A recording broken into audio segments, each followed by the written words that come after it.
back with another lunchtime rewind with my man Spencer from Mammoth Incorporation. What's going on, Chris?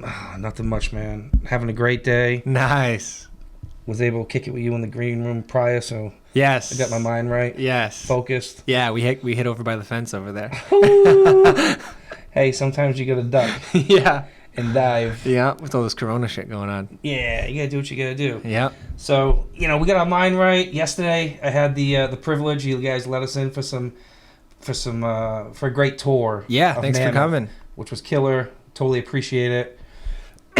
Opened us with open arms. Got a great view.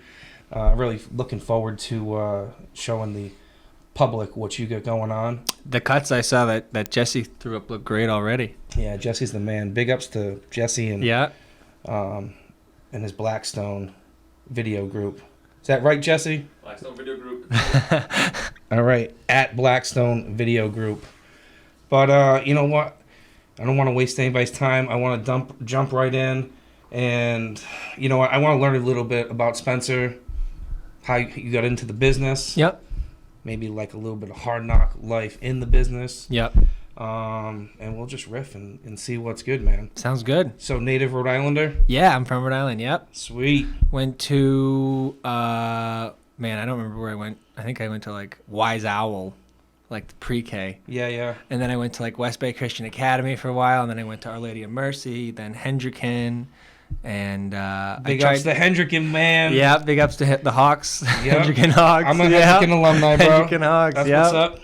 And then I went to Quinnipiac University in Connecticut for a little bit. Nice. 2 years there. Got expelled for literally smoking weed. And they had called me a couple times, and finally it was just like that was a bump. There was one time that it was just the last time. And that's a funny story. But then I went back to URI and I finished up there. Good place to finish out. Yeah. So URI. I mean Rhode Island a lot. URI. Yeah. And that's nice. Yeah. Cannabis. We'll move out of college because there's too much fun stuff to talk about college. Yeah. After college. Yep. What year is that? You graduated Hendricken. You told me it was 2006? Yeah, 06, yep. All right. Yep. So did you take the 4-year route in college? You take a 5? I took a 5. I had the victory lap. I think it was definitely at least 5 because I did the 2 years at Quinnipiac. I got expelled. I had to go like in between transferring. I had the semester off, so that's half a year. So I went to I did community service in Fiji, like at a school for the deaf. So I lived down there for like 3 months. Oh, came man, back. lucky you. It was awesome. It was amazing experience. The weed over there is crazy. It's all pretty much seeds and stems, and they give it to you in it's like a 5-sack or a 10-sack, and it's like as big as your first segment of your pinky, and it's aluminum foil, like in a Tootsie Roll, all wrapped up. Nice. And then you open it up, and just seeds and stems fall out. Yeah. It's crazy. They get you high? No. So when I was in Fiji, it was like a break. People over there, they huff a lot of glue. Yeah. Because there's literally not, there's no drugs there. So they're literally to get high. People huff glue. They do all this crazy Keyboard shit. It's cleaner. Pretty bad for you, yeah. Oh, that's no good. Not good, they yeah. They should be smoking the seeds. No. They got to figure that one out. I think maybe it was a while ago, so maybe they've come away since then.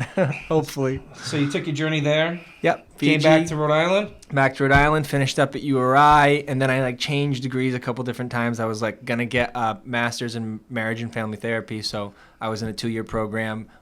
Almost finished that. Got out of that. Went back to school for film. Got the film degree. Bought a bunch of cameras. I was trying to do what Jesse's. I was gonna do what Jesse's doing right now because I did. So I started with weddings and high school football games, highlight reels, stuff like that. Local businesses. I did this chiropractor woman cracking necks. Put it up on our website.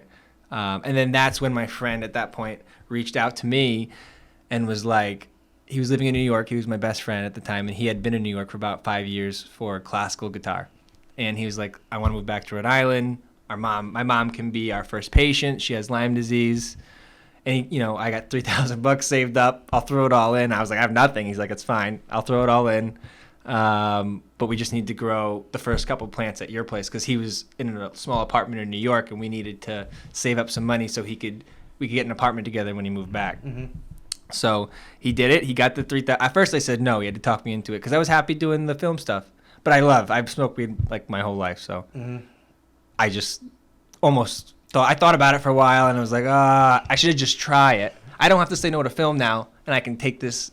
We can get some tents, and I could just see what it's like, and maybe he can keep doing it if he likes it. What was your friend's name? Victor. Friggin' Victor. Tempted you with a good time, bro. Yeah. Tempted you with a good time. Yeah, we definitely. He was my drug buddy when we were when we were growing up. Definitely. His mom's bathroom was like a pharmacy, like, you know what I mean? Just everything in there. But anyway, so he put the $3,000 in. We get the tent. At the time I'm working at W. Elton Jones campus, which is in West Greenwich. I was a groundskeeper there, so they had me living in a log cabin, and I got to live there for free. But anytime there was sleepover business, which was like every fucking night, I had to be there by 9 and stay there all night. So if someone got locked out of their room or needed a towel, whatever, they call the phone would ring in my cabin. I would have to go deal with it. So I started growing there. Literally, the tent's right next to my bed. Keep it close. It's easy. Yeah, and the funny thing is that the back of the cabin was this big closet, like this huge, like a quarter of the building was a closet in the back that was used by the cleaning crew, like for all the cleaning ladies, and like they went in and cleaned the hotel rooms. And my plants were literally up against the wall. So they always smelled it. Like, they always would say something. They all knew, but no one ever. There's a skunk under here. Yeah, There's a skunk under your log cabin. But they were wicked nice. But that place was awesome. They just shut down. Oh, really? They just shut down. Dude, so much crazy shit happened there. There was a kid that worked in the kitchen that ended up tripping so hard on acid at the end of his shift one day. He went down the road, killed this old guy that was chilling in his house by himself with the guy's shovel. Like, oh my God. And when the cops tried to get him, they had to fucking kill him because he wouldn't stop. And I knew him. Like, he worked in the kitchen. I sold him weed sometimes. He was like the nicest guy. He was a big guy, right? Yeah, his name was Chris. Damn, Spencer.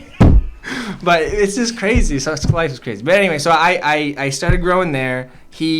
I literally sold to the fucking staff, like at Elton Jones, made them $3,000 back, paid him back, made some money, and then he moved back. We got an apartment together in North Kingstown. We started working with RIPAC, Rhode Island Patient Advocacy Coalition, which was run by Joanne at the time. This woman named Joanne, and we did some videos for her, interviewed testimonials for her to throw up on the RIPAC website. And that's how we got our first 5 patients, and we started like growing and selling to, you know, the caregivers in Rhode Island. I mean, the patients in Rhode Island as caregivers. So we did that for a couple of years. And then he went back to guitar. I kept growing, and like I got my own house and just kept with it. And then did that for years. And then finally Rhode Island rolled out the cultivator licenses. And when they rolled those licenses out, I was already trying to start a co-op to sell to the dispensaries, because at the time that's what you would do. You'd find another caregiver, get a co-op, and then you guys would like grow. Go to the dispensary. Exactly, sell to the dispensary. So we were setting up to do that. They announced the cultivator licenses. Co-op's no longer legal.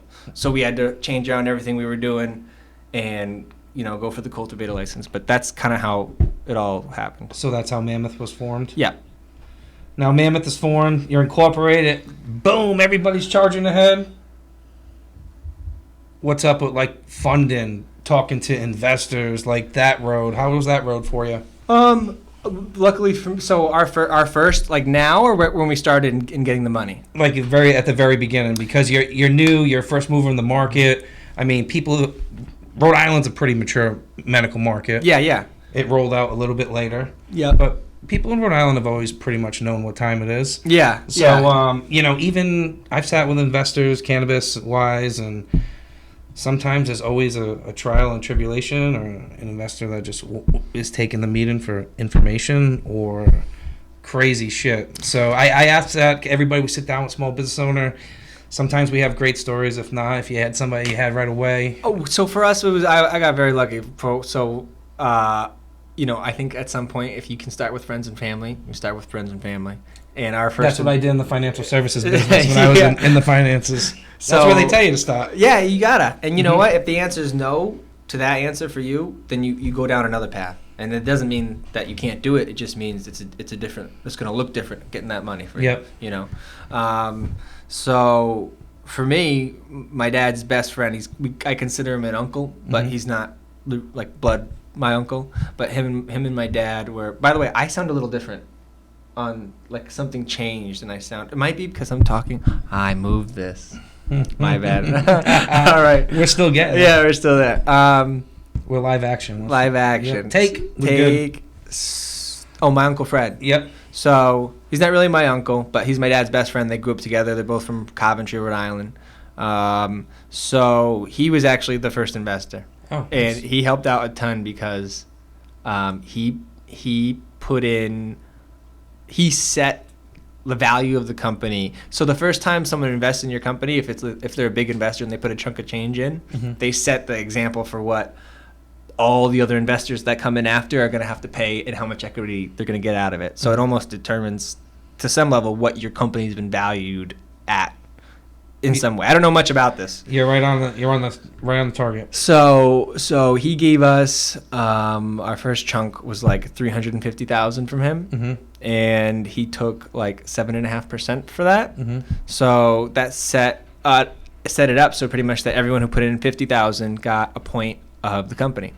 So from there we went and found other investors through not our direct friends and family, but friends of, so like my brother, one of his friends' father wanted to get in on it, so he was our second investor, and he was like, for a living, he literally has this huge warehouse in North Kingstown. If a bridge breaks, like the Jamestown Bridge or something, they'll send him the piece of the bridge that breaks. So he has to have this warehouse that can like house a fucking part of a bridge or something. And he's like, okay, this broke because right at this point, the weight load of this then made this fuck up, that made this crumble, and so that they can prevent it again, and insurance and all that shit. So he makes good money, and he does that like all over the world. Like, he's crazy. So he's smart. He's savvy. Very smart. He took a shot at you. Yep. So he was our second. And then after that, it was like friends of honestly him. Like, there was one point where we didn't have any money. And before we went out of the investor group, we would always go call a board meeting and be like, okay, does anyone here have friends or family that would want to put, we need this amount of money, that would want to put this amount of money in? And then we'd go over what we'd offer them, because, you know, if we offered you guys this, do we want to give them the same offer, or, you know, something similar but not as good, because it's like down the road, it's there, you know, we've already gotten this far. Yep. So there's less risk. Yep. So, and that's kind of how it is. We had two main investors, and the others were just like little pieces. Good stuff, man. Yeah. I mean, it's very tough for you know, people who have a heavy cannabis background to come into the business setting and get funded. So I'm pumped that you could do it in your families and friends circle, because that is awesome, and that means you got people that have been backing you since day one, and that's organic. That's the come up. Yeah, man, it's funny because it didn't start like that. Like, I grew up, my parents were really, really religious growing up, so like to an extreme point. Like, one time I used to read like Harry Potter books and shit, and one time I was like with a friend, I don't remember how old I was, but I was going through the Harry Potter books, and I was like picking out all the spells. Like, anytime someone cast a spell, I would write the fucking spell down. I was making a spell book. And my parents found it, and they burned it in a bonfire and like performed an exorcism. That's the on devil. it. Yes, no, straight up, but like no joke, like scared. Like, at the time I was young, so I was like a little scared, but that's kind of like how extreme. And I'm wicked cool with my parents now, and they support me in 100%, but it's been a crazy journey, like to start there and then be here. It's insane. Dude, so you're full circle, you're funded. Any other trials and tribulations? I mean, when we started getting set up, we could talk about the AC company that almost completely fucked us over. One of the guys that, to the point it almost put you out of business? Oh yeah, because they fucked up the whole install, which was a couple $100,000, and then they literally could not fix it. Like, the guys working there didn't know how to fix it. So they would come to fix it, not fix it. The problem would happen. Call them. They'd be like mad. Oh, I thought we just fixed it. We'd be like, no, you didn't. It's still happening. They'd come back. Oh, I don't know why. They do something. be like, let me know if it happens again. It would happen again. And that went on for literally 2 months. And we were just getting, like, one time the bathroom ceiling, like, got so much water in it, we had to replace it. Like, it was literally doing damage to the property. Yep. So we had to call in another AC company to fix it. And the AC company that did the bad install, one of their guys, you know, apparent, what's the word for, allegedly, like, cut a hole into old Medici's old building, rappelled down, stole 30 pounds. Like, they caught him. I knew the guy. Like Spider-Man. Yeah. He went and put a coal in the fucking roof. I identified him by a tattoo. Rappelled down. Yeah. I remember seeing that in the paper. Dude. I'm sure a lot of people out there in Rhode Island, they know that one, bro. It was crazy, yeah. So the AC company, that was bad. That was hard, getting through that, you know? Damn. And just the whole contracting thing, like, maybe if you have some experience, it makes, even a little. I just had none, and I didn't have all our investors, Fred, all of them, they were just, like, they could not help. Like, they were just, none of them are local. Well, some are local, but the guy that does the bridge shit, he's traveling all the time. Fred lives in California. So I didn't really have any help besides me on the phone. Hey, this is going on. But, like, it wasn't enough in some cases, you know. But I learned it, and, You learn on the go. Yeah, totally. And now it won't happen again. Yep. And there was a ton of other problems, too. I mean, when we first opened up, the prices per pound was changing. Like, when we were opening up, we had priced we thought we were going to get $2,200 a pound because that's what we knew they were buying for at the time. And then by the time we opened up... What year was that? This June or July will be 3 years for us since we got our CO. So that's when we first got plants in. So it's what, 2017, right around there. It was 2,200, and I remember when the first dispensary to meet with us and talk about pricing and stuff was Greenleaf. And I remember, like, when we sat down with them, the first price they put out was 1,700. I thought we didn't take the 1,700 because we were like, we know people were just getting 22. Sucks we didn't take it because after that meeting, the price was fucking 15 or less from and not just from Greenleaf, but from Summit and from not just from Greenleaf, but from Summit, and we couldn't even get a hold of Slater. We couldn't get into Slater because I didn't know someone that knew someone there. That's how you get in. That's how you get into Slater. Okay. So luckily, Summit, one of our investors' lawyer was like cousins with the guy that does the pickups at Summit. So that was like how we reached out there. And then Greenleaf was just nice. Greenleaf will meet any cultivator, no matter, like, even if you're opening now and, like, it's tough because there's so many out and it's hard to get your brand out there, they'll still pick up from you and test you. They'll try you out. That's what I like about Greenleaf. Yeah. So so we got in there, but so 1,700, and then it went to 15, and then shortly after that, when all the new cultivators are coming online, the price per pound, like, literally went to $1,000 a pound. Shit. And that's like, you can't pay the bills. Like, so many people closed up then at that point that aren't even around anymore. Yep. And that was a tough time. That was really tough. We couldn't pay the bills. We were still asking investors for money.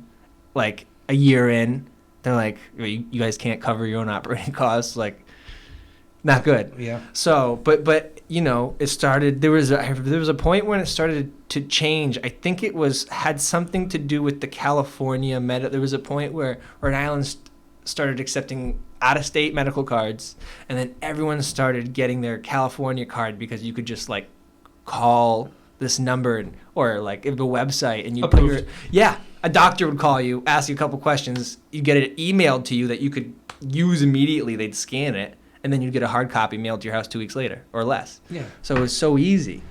It's like telemedicine today. It's just the same thing. Exactly. A little ahead of its time. Exactly.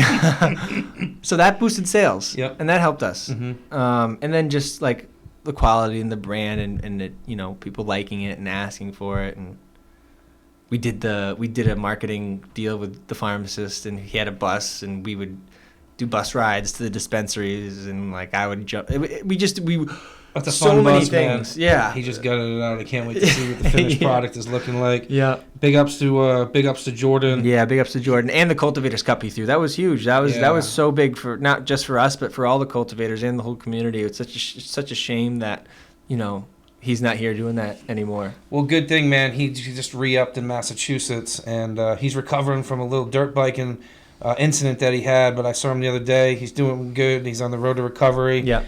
And he made a big, Yeah, I heard big about that. announcement, so he's going to have the Cultivator Classics in Massachusetts, with bro. Solar Therapeutics. Yes. Yes, that's awesome. Going to be a great event. I'm looking forward to that. That place looks clean as hell, too, so. Massachusetts needs a proper cannabis cup, They do. and he throws a good one. He does. So He knows the right people. yeah, man, that's definitely looking forward to that one. Along with the, we're talking about Cultivator Classics and competitions. You guys have a lot of great strands. Yeah. Let everybody know like what strands you're growing right now, and maybe the process of your pheno hunting process, of what you look for in picking a selection and thinking about the retailer, or I love that. what you think about when you're picking out a new strand. So for strains that we're running right now, off the top of my head, if I forget any, No worries. sorry. I won't hold you to it. Okay. The ones, Watermelon Skittles is really popular, and the Green Fire OG is really popular. I had some of that yesterday. Yes. I'm glad you guys like that. I'm going to Boston afterwards. I'm going to have some afterwards Nice. too. It's great sativa strain. Uh-huh. And then we've had Scooby Snacks for a while. Love the Scooby Snacks. We do have Purple Chem. A lot of people have Purple Chem. Yep. We did have Cookies and Cream. I just got rid of that. Why'd you ixnay that? Because we had a lot of cookie strains. Yep. We had the Scoobies, which is the Platinum Girl Scout cookies with Face off? Do-si-do. Oh, do-si-do. Mm-hmm. No. Whoa, no.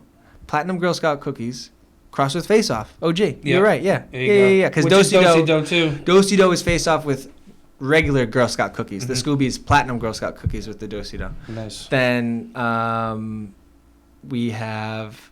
I'm forgetting them all. We had the garlic glue GG5. Got rid of that. We have the glue cheat that we're still running. Yesterday. Yep, I love that. That strain dumps, like for washing hash. And then we just brought in the pre-nub, the Chem 91 crossed with animal cookies. Really excited about that. That's a beast mode. That plant was in beast mode yesterday. Yes, all chunked out. Mm-hmm. And then we have. There's more. I know there's more. I'm trying to like picture. Watermelon Skittles. Did you say that? Yeah, one? Watermelon Skittles, Green Fire, Scooby Snacks, Purple Chem, Glucci. What was that last one? Or was that it? The animal cookies, Chem 91. and Chem then the 91. pre-nub. Yeah, well, that was the last one in the row, was the Chem 91, right? I have it written down. Let me see. Jesse, you got any shots of the room? This is a great question. We'll look at the room. Hold on, I have it. Because I keep a list of what we've gotten rid of. Okay, here we go. Well, yeah, that was it. Watermelon Skittles, Scooby Snacks, Purple Chem, Glue Cheese, Green Fire OG, the Chem 91 with the animal cookies, which we have two phenos we're going through right now, the number 1 and the number 4. And then the pre-nub, which we also have two phenos we're going through, the 12 and the 10. So you got 11? 11. I don't know if one of those pre-nub phenos are going to come to the building. We do test some of our... So for pheno hunting, to answer the second question with following up for the pheno hunting, we also got rid of the Tahiti Lime, the GG4, the GG5, or the Cookies and Cream. Mm-hmm.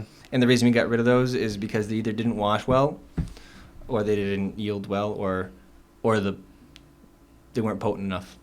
Or a combination of them all. Yeah, so when we're looking for a strain, what's most important to me is a couple things. One, there's so many things, so it's hard to like start.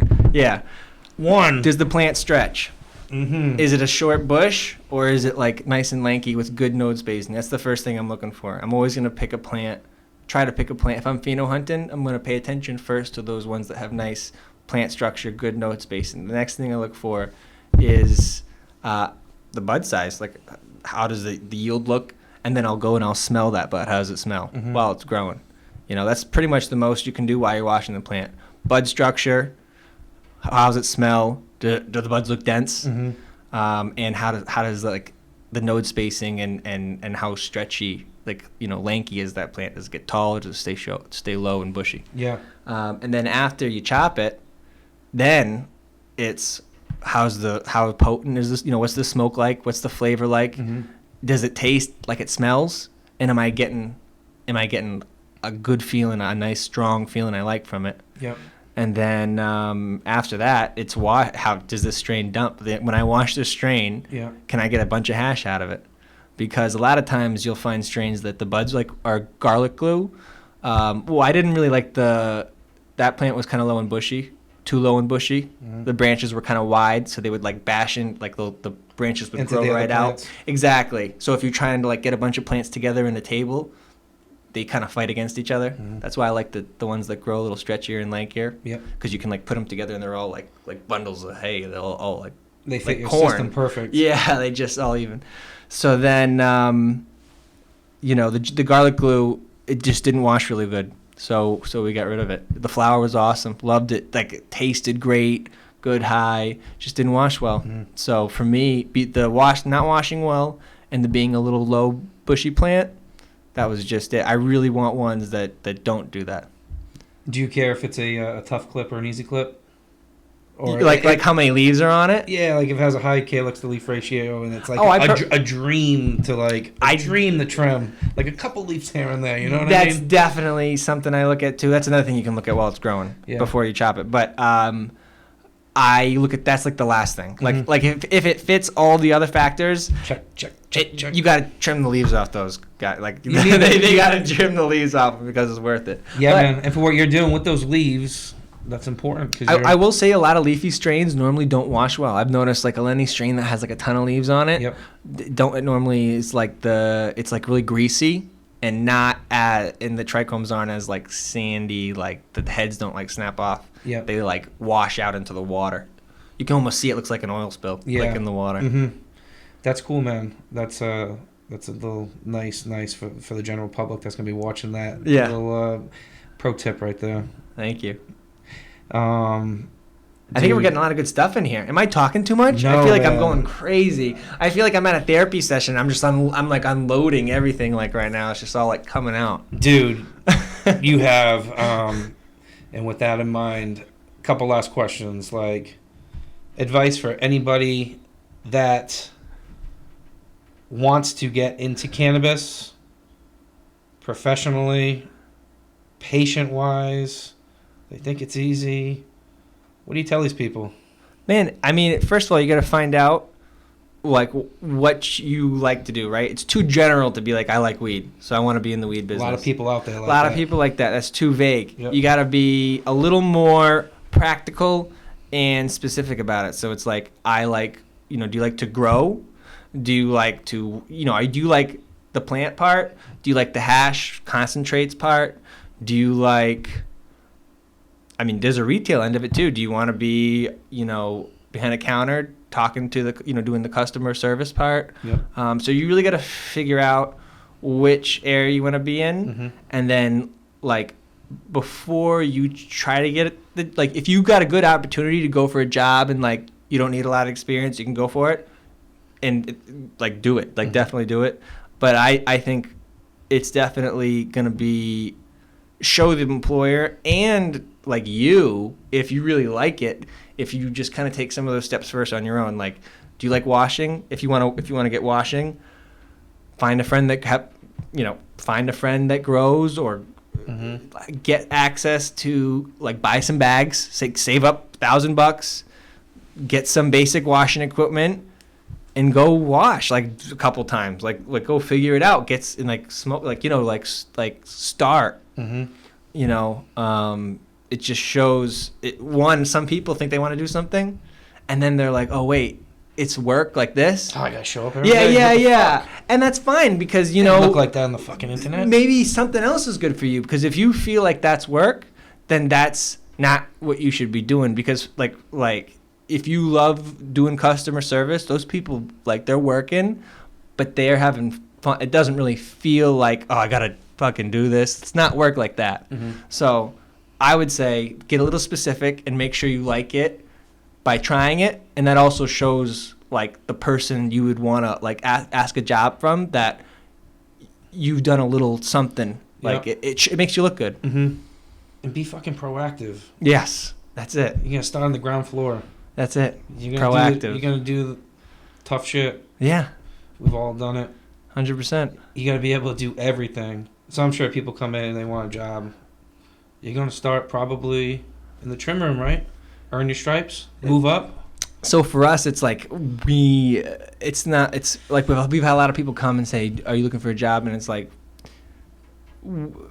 it's very like practical. It's like we're looking for jobs sometimes, but it's like, oh shit, we're backed up on pruning. We need another trimmer. So then there's a trim job available. Yep. I just mix those two together. Or we're backed up on pruning. We need another prune job. Yep. Or we're backed up on trimming. We got to hire another trimmer. That's how the jobs kind of become available. We're never just sitting around being like, oh, we need to hire someone. Like, Yeah, you know what right? I mean? So it makes it hard that, like, a lot of times we have people that come and they might even have a good skill, but it's just like bad timing.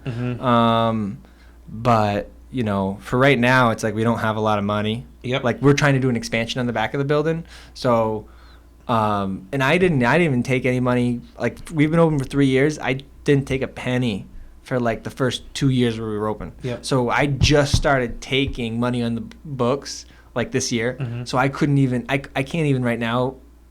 I couldn't even, like, I rent. I couldn't get a house if I wanted to for another year and a half. Because I don't have tax return, like I don't have, like when a bank would look and say, okay, this is the mortgage we could get you, so this is the price for that. Like I couldn't even start that conversation. So, you know, we all have to make sacrifices to get where we're going. You know. When you're ready, my partner Matt, he's into that stuff. The lending. Yes. Oh, awesome. So I am looking. I'm dying because right I down want the to road. get a house soon. Yeah, the next year, or at least like. I could live in the house I'm in now for another year, like 2 years, but I at least want to start looking, learning, pick the, you know, so that when I do make that decision, I like know what I'm doing. Yep. Because I know nothing. Yep. Hey, it's like growing, you just learn. They don't teach you this shit. Nope. They teach you the shit you don't need. You gotta make mistakes yourself, bro. You gotta get those notches on the bumpers. Same thing in growing, same thing in business and life. It's like, damn. Somebody tell me this, or was I too stubborn to listen back then? Dude, they don't teach this in schools. They'll teach you, you know, what Napoleon did a million years ago, but you know, how do you get your first house? How do you, you know, pay your taxes? Nothing. Balance a checkbook, all that shit. Nothing. It's crazy. You know what? Kids and are getting a little bit more of that stuff. I think, you know, I'm a parent. I got a 10-year-old and a 5-year-old, and that at-home schooling, and I had the ability. They do. Are they some, homeschooled? No, but at this whole virtual learning with the pandemic, now. like everybody's just at home, and the parents and the teachers, and it's like it's a lot of fun. I got to give the teachers a lot of credit because I'm like, damn, let's open them back up, but we got to be healthy, we got to be right. But I give those teachers a lot of credit for what they do day in, day out. I mean, we're just trying to like teach our daughters like stuff similar to that. We play with the stock market a little bit. That's awesome. But we did some fun stuff, and the teachers were great. But now school's out for summer. I know. I'm pumped for summer. Yeah. Sales must go up in summer. They do. Yeah, baby. They do. Yeah. So you know what, man? We'll cut there because I want to show everybody this dope tour. Awesome. Of your facility, which was like super duper clean, and thank you. I mean, that's half the battle right there. So, it is. And then you got great strand selection. Your dabs are fire. I've had those before. I've had one or two probably at the Tetrahydro Club. Live rosin. I like that a lot. And you know what? We're going to cut here, but if anybody in the general public, anybody in YouTube land wants to get in touch with Mammoth Inc., how do they do that? Our Instagram is the best way to get some immediate responses from us. I run the Instagram account, Mammoth Inc. _ Yep. And then we have a Mammoth Melt. We just made a rosin page with Mammoth Melts. Yep.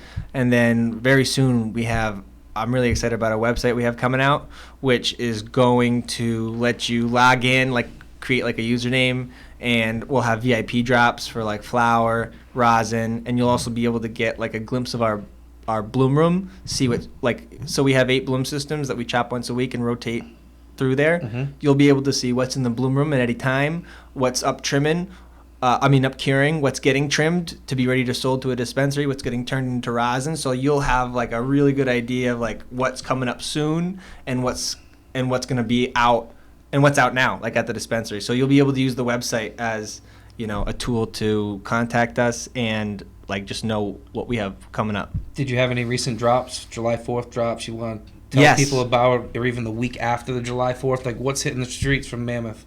So Greenleaf picked up from us the watermelon Skittles and the Scooby Snacks, 2 awesome batches of that, as well as some Tahiti lime live rosin and some garlic glue live rosin. I'm not sure if they're taking those and putting them, they're doing like these rosin boxes where you buy a box and there's like a couple different half grams or grams of rosin from like a bunch of different cultivators. Yeah. So I know some of those grams are going into those boxes, some are going to be on the shelf, but that's from Greenleaf. And then Summit is picking up from us. We have Purple Chem crossed with Cookies and Cream live rosin, and then we have a big batch of Green Fire OG live rosin coming out there, as well as Cookies and Cream flour and Scooby's Next flour over at Summit, and that'll be out right around honestly 7:10. For them, it's going to be closer to 7:10. Greenleaf will have it out the 4th of July. That Summit pickup will be closer to 7:10. Like That's oil what's day. up. That's the oil day. For Oil everybody that day. doesn't know, that's the dab is delight day. That's when the Yeah. dab is throw it down. I totally forgot about that. Thank you for reminding me and everybody else out there that might watch this. But Spencer, man, you're a great dude. I enjoyed our time that we spent at your facility yesterday. Thank you for coming. Speaking today, burning one with you, bro. Hell yeah. I hope you like the job that Jesse did. Oh, he's crushing it. He is, man. Jesse is the guy. Big ups to Jesse. Big ups to you. And if anybody wants to get in touch with JASA Talks, you can hit this guy up right here, Chris at cbdcenterofri.com, on Instagram, Pro Garden Solutions. And that's it for us today. I hope everybody has a fucking hell of a July 4th. Don't go too crazy. Everybody be safe.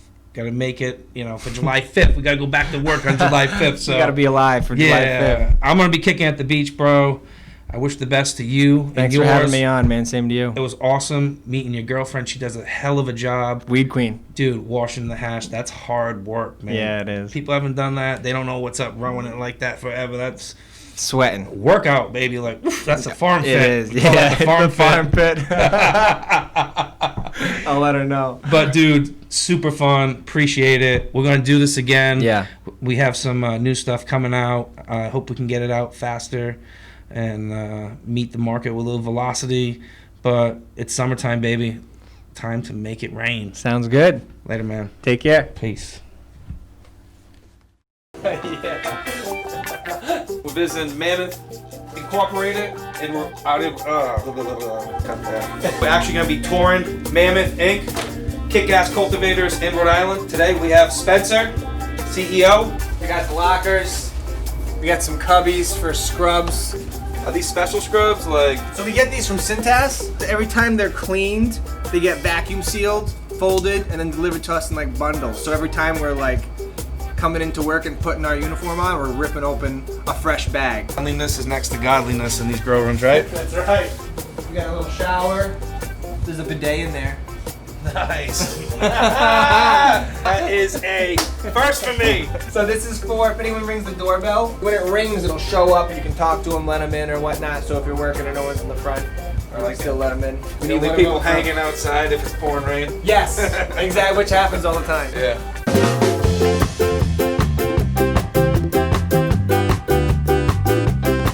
Roots, lots and lots of white roots. White roots. Oh yeah, and this has got another week in here because these are getting planted this week. So these get planted next week.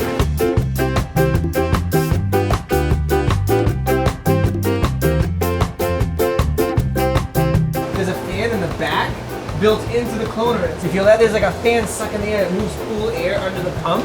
So it keeps the water like a little colder. That's nice. So if you want to check the clones on this one. Sweet. Look at those. It's just a little bit. I want water temperatures to be like mid 70s. Yeah. For the clones, you don't want it too cold. Smells super clean in here. This is these will go in next, and these will be going in right around here. It's like the size we kind of go for. So we keep it a little warmer in here. That thing's usually spitting water out. It's not, which means it must be 61. That's why it's not. So we keep it 60% humidity in here. All the money's made in veg because once you're gonna put it in there, you know what these plants are gonna do. Exactly. You're You making have it them right dialed there. in, Yeah. so I can see that you clip your leaves when you clone here. Yeah, the tips. yep. Yeah. Cut the tip. Oh yeah. Gotcha. Got him. I like that, bro. Yeah, and it's like wicked fine. Like it doesn't. It's supposed to not make droplets. Yeah. So like if you put it, it just feels cold. Yeah, And that's RO water. That's also RO water. Good stuff. Very clean. CO2. Oh yeah. Healthy plants. Green fire. So this is where all the RO water is made. Our reverse osmosis machine from Hydrologic. This does about 3,000 gallons a day. Takes the tap water, takes everything out of it, fills up this tank, and also pumps the water to like all the different grow rooms. All of our plant systems get topped off with RO water as they drink. And then this is the humidifier for the bedroom. Bedroom's on this side, bloom room's on that side. These are all the Ecobees for the HVACs in the bloom room.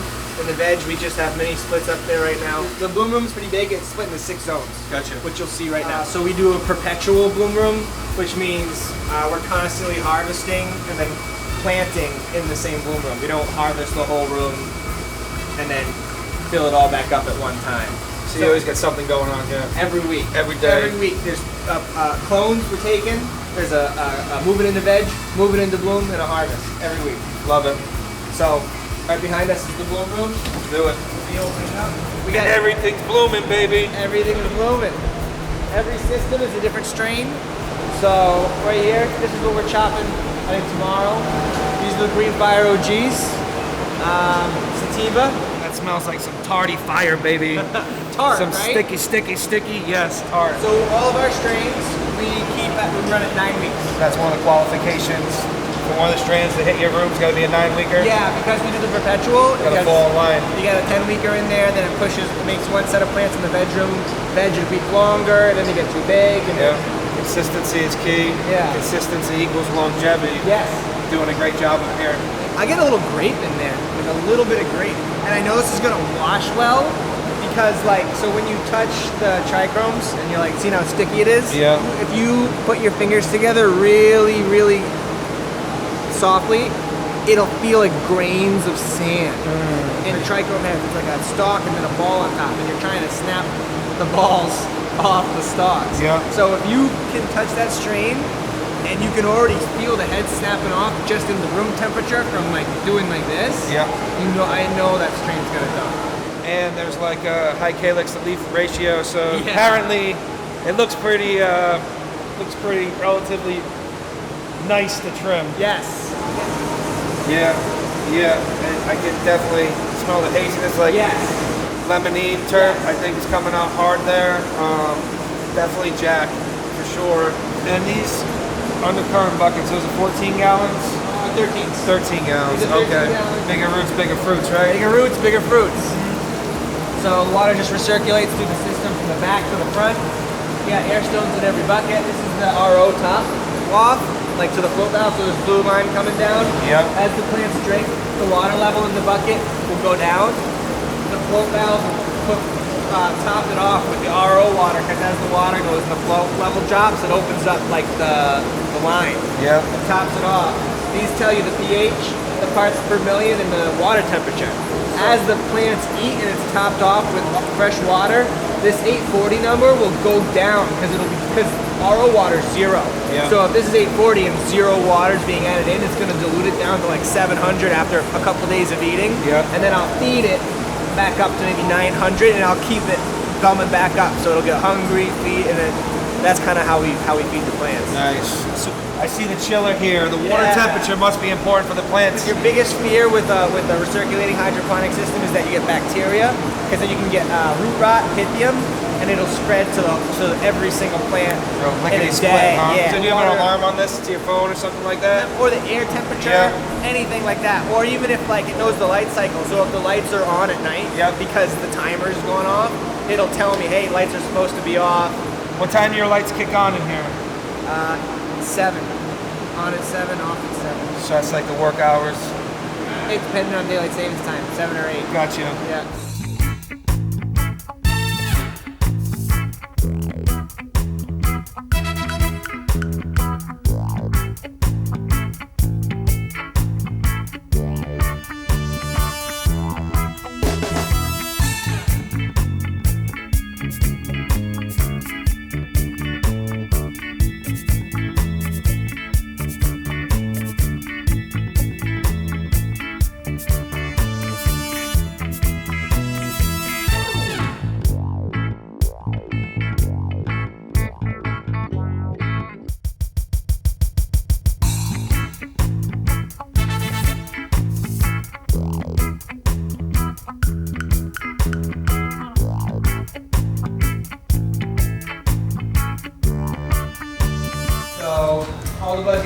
here.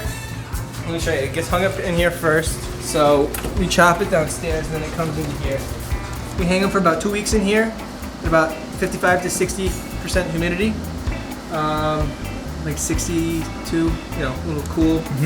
And then after they're hung up in here for 2 weeks and the branch starts to snap, we bin them up and burp cure in the bins for another like 3 to 5 days. Yep. And then they just take them out a bin at a time, and that's how they trim it up. So they'll take 2 bins out. They'll take all the buds off the branches into their trim bins. They trim it up. We keep the next room I'll show you is our store, where the pounds before they're sold get put. Yep. Love this. This is new. I like that. Do not stack anything on top of fresh frozen. Nope. I love that. So you guys drop these down to where the wheat queen comes up, grabs this fresh frozen. Yeah. She goes down, she washes, put it in like a back seal bag, not vacuum seal it, just seal it. They trim for the day. They add to the bag in the freezer at the end of the day, so it gets frozen as soon as it can. Yep. And then we have like a tri-sift tumbler out there. We tumble it for 10 minutes. We take all that out, jar it up. That's our 10-minute grade A, and then we do it, run it for another hour, jar that all up. That's our grade B. This is when we did it. This is before we started keeping it in the freezer. So I probably use maybe in joints one day. If I get order of 300 pucks, I'd rather use I always try to use the best stuff. Yeah. So I don't know what we're gonna do with this, but Joints one day. yeah, joints one day. Yeah, 1 pounds in these black bags. Hello? Can't hear you. It's too loud here. Cookies and cream. That was a. Yeah. that was a- Ooh. This. Oh my God. This smells delicious, and it has that killer terp that I love, the myrcene. That's very sedative and couch locking. Yes. Maybe you could even take a nap and not even know it. But this one's got the bang that I like. So it's our packaging, our labels. So it's a gram of live rosin. Each one of these sells at the dispensary for $80. This is our rosin test. So this is how. So we wash. So downstairs, Lala's washing. All that hash gets put in the freeze dryer. Dried in the freeze dryer right there. It gets put in the bags. So then these bags get pressed on that, and all the oil comes out of the bag onto the parchment paper. Then all the hash and like wax and liquid stays in the bag. So it's just another way to clean up the hash. So when you drop it on the nail, it's just like water, like melts. Hey, hey. Hi. How you doing? Good, how are you? Doing good. Just washing. Washing away. Purple Chem and cookies and cream she's washing right now. We got our own ice machine right here. We use RO ice. So all the ice cubes are made with RO water. The water we use is RO water. So we got RO ice, RO water. We're using pure pressure brootless system for like our actual washing bucket. And then we're using ice extract Bugatti bags for our bubble bags. Looking very clean. Thank you. Proper temperature too. Yes. So you mentioned reverse osmosis water for those folks that don't know what that is. Okay. Being it's a super clean environment, looks like it's a super clean wash. It's just water that we've taken from the town. It's tap water that we've cleaned up. We've taken all the chlorine, the fluoride, anything the town or anyone has put in the water. We pretty much take it out. It's like a blank sheet of paper. For washing, it's just the cleanest water. There's nothing in there. And 2, we use that same water for our plants. Yep. And that way, the only stuff's in the water is the nutrients and fertilizer we put in. That's what's up. Clean water, clean extracts, clean products. Sorry, yeah. Keeping it clean. Keeping it clean. That's right. Like it.